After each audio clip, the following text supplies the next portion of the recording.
Kazakhstan کے دارالحکومت آستانہ میں شنگھائی تعاون تنظیم کا سربراہی اجلاس اختتام پذیر ہو گیا۔ اس اجلاس سے وزیر اعظم پاکستان شہباز شریف نے جو خطاب کیا وہ بڑا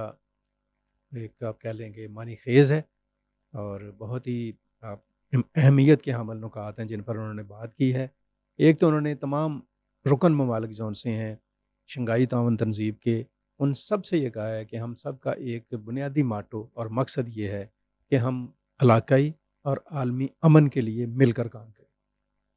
خطے میں موجود جو لوگ اور عوام ہیں ان کی زندگیوں کو بہتر بنانے کے لیے مشترکہ کوششیں کی جائیں۔ اس کے ساتھ انہوں نے علاقائی ترقی کے لیے، معاشی استحکام کے لیے اور اس تنظیم کے جو 9 ارکان ہیں ان کے درمیان بہتر تعلقات کی ضرورت پر بھی زور دیا۔ یہ ساری باتیں بڑی اہم ہیں۔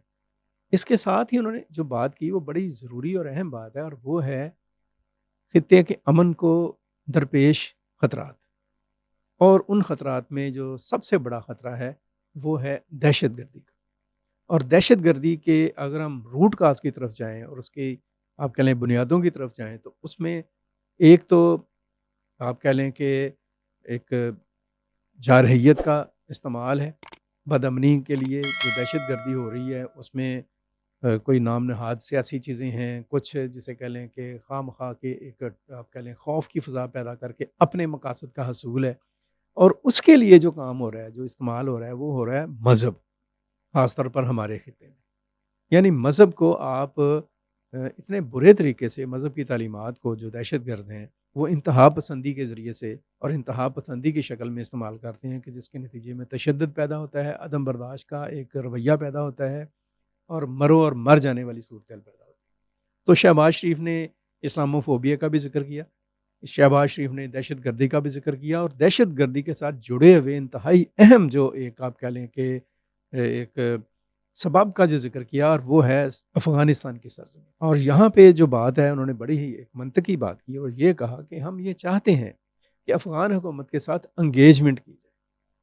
عالمی برادری بھی افغان حکومت کے ساتھ سفارتی سطح پر، سیاسی سطح پر ایک انگیجمنٹ بنائے، ان کو کنونس کیا جائے، ان کے ساتھ بات کی جائے۔ پاکستان بھی ان کے ساتھ بات کر رہا ہے۔ پاکستان کبھی نہیں چاہے گا کہ کوئی ایسا رویہ یا ایسا راستہ اختیار کیا جائے جس میں کوئی ایک نیگیٹیوٹی جو ہے اس کے مقابلے میں ایک جارحیت کا استعمال ہے۔ لیکن مجبوری کے عالم میں اگر ایسا ہوگا تو وہ کرنا پڑے گا یا کرنا پڑ سکتا ہے۔ بہرحال اس سے پہلے ضروری ہے کہ افغان جو طالبان ہیں اور ان کی جو عبوری حکومت ہے ان کو آگاہ کیا جائے، ان کو قائل کیا جائے اور ان کو بتایا جائے کہ اب کن نکات پر، ان کن شرائط پر آپ افغانستان میں حکومت میں آئے ہیں، ان کو مد نظر رکھیں۔ آپ اگر امن کے لیے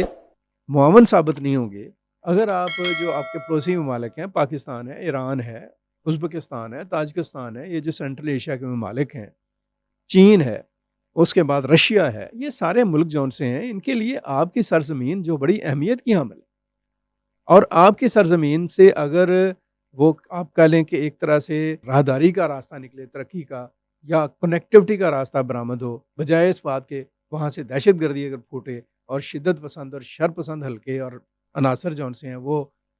خطے کا امن برباد کرنے کی کوشش کریں، تو پھر ایک کویسچن مارک بنتا ہے۔ اس کے لیے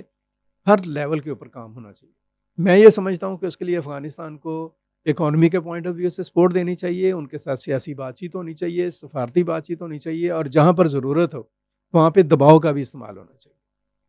لیکن انہیں آگاہ کیا جائے کہ اگر آپ لوگ اپنے رویے میں اور اپنی پالیسیز میں، اپنی ترجیحات میں بنیادی تبدیلیاں نہیں لائیں گے اور امن کے لیے جو ضروری چیزیں ہیں ان پر عمل نہیں کریں گے تو پھر مسائل بڑھیں گے اور مسائل کے ذمہ دار پھر آپ ہوں گے۔ ان چیزوں کے اوپر توجہ دینے کی ضرورت ہے، اور ان چیزوں کے اوپر وزیر اعظم شہباز شریف نے بہت ہی ایک جامع اور بڑی ہی ایک وضاحتی اور بڑی تفصیلی تقریر کی ہے۔ ہوپس ہو کہ شنگھائی تعاون تنظیم کے جو رکن ممالک ہیں وہ اس تقریر کو سمجھیں گے اور اس کے مطابق عمل کرنے کی کوشش بھی کی جائے گی۔ Thank you so much.